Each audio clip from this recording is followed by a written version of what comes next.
Let's talk with Trey. Discussing life day by day. Together we can pave the way. The next show is underway. Let's talk with Trey. Discussing life day by day. Together we can pave the way. The next show is underway. Hey, welcome to another episode of Let's Talk with Trey Bryant. Today's topic is on, aren't you just tired of hatred? So we're going to talk about that. This is going to be a quick one as well, probably within 10 minutes. But we're going to talk about just being tired of hatred. We have so much going on in this world, and in particular in America as well, that you just got to ask yourself, aren't you tired? And when I'm saying that, I'm talking about not just the people that are oppressed and depressed, but I'm talking about the oppressors, the white supremacies and all that, supremacists and all. Aren't you just tired?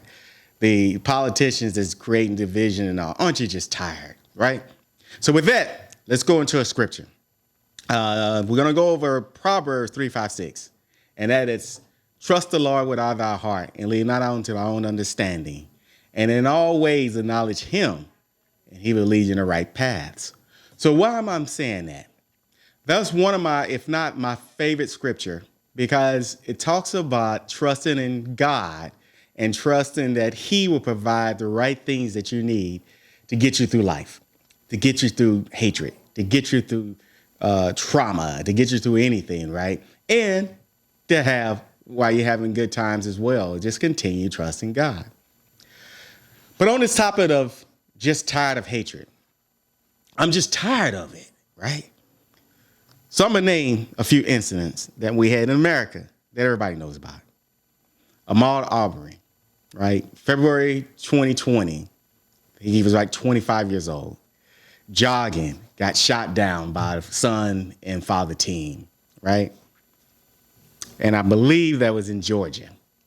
I know it was in Georgia, right? So just jogging and get shot because they felt that he was stealing something or up to no good. So they feel they had the right to just shoot and kill a black man, right? And what about the guy that was filming? Now, this stuff already went through court and all this other stuff, right? I'm just saying, here's our examples of where the hatred in America is just ridiculous. Why are we going backwards? I understand. I know, politicians, people like to blame Trump, and he is a big blame for it because he was the head figure. But there's others throughout that are issues in politics and in not. Is raising his ugly head in America. So that's an example, right? Trayvon Martin, the 17-year-old, that a neighborhood watch dude, Zimmerman, that shot him because he felt he was up to no good, and he was in his own neighborhood, his dad's house, I believe, neighborhood, that he was walking around, going to the store to get candy. Who would think going to the store and get candy, you're coming back and you're dead by a neighborhood watch dude that thought whatever he thought, who, by the way, was told by the cops to stop chasing the guy. Somehow he got off in America. So we got to wake up. Wake up. Using some stand your ground defense that actually worked. Wow.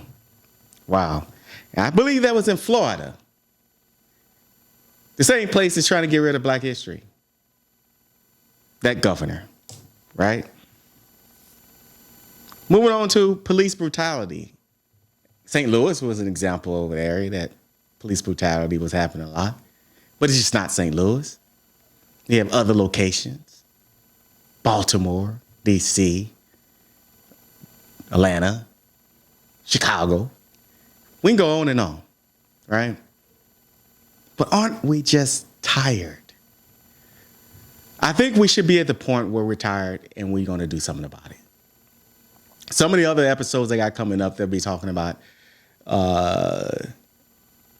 politics from the local level to city, the mayor, etc. We're going to be talking about how we can make a change. And part of that is through politics and voting and all, right? That we just seem to forget about.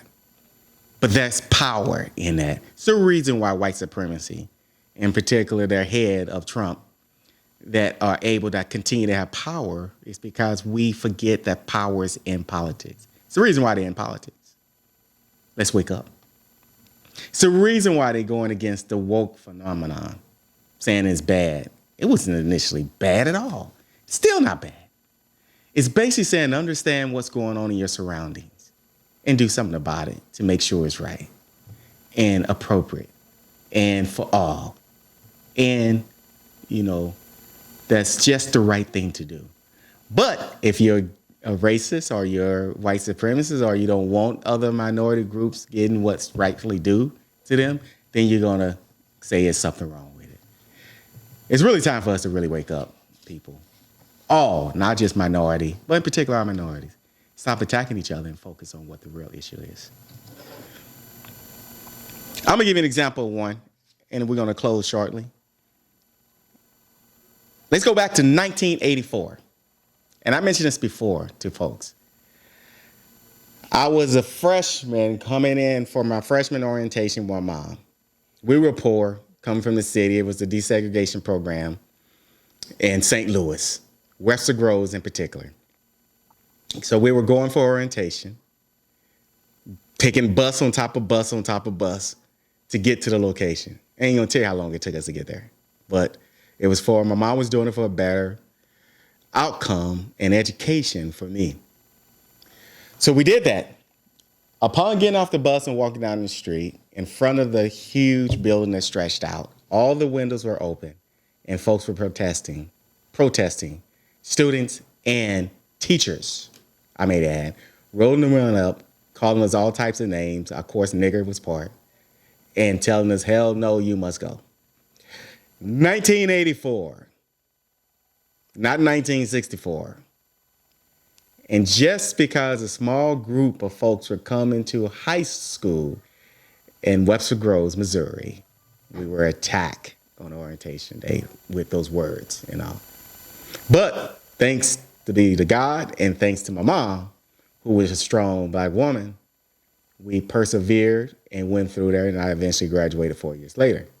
Now, there's a lot into that, which will be a different topic, but those are things. And when I sit back, I'm like, aren't we just tired? Aren't we tired? We should be. And if all of us tired, let's just stop sitting to the side and allowing this small group of 30 to 40% of America to continue to push this hatred and come together like the folks did in the 50s and the 60s. And let's make this stuff right and get better and better and better. Because I'm just tired. I wrote a note here. Black people and minorities, let's get together and talk. And talk about how we can improve things. And get a real talk on what's really going on. And see how we can come together and make things better. So we can have a solution for all this hatred. All right?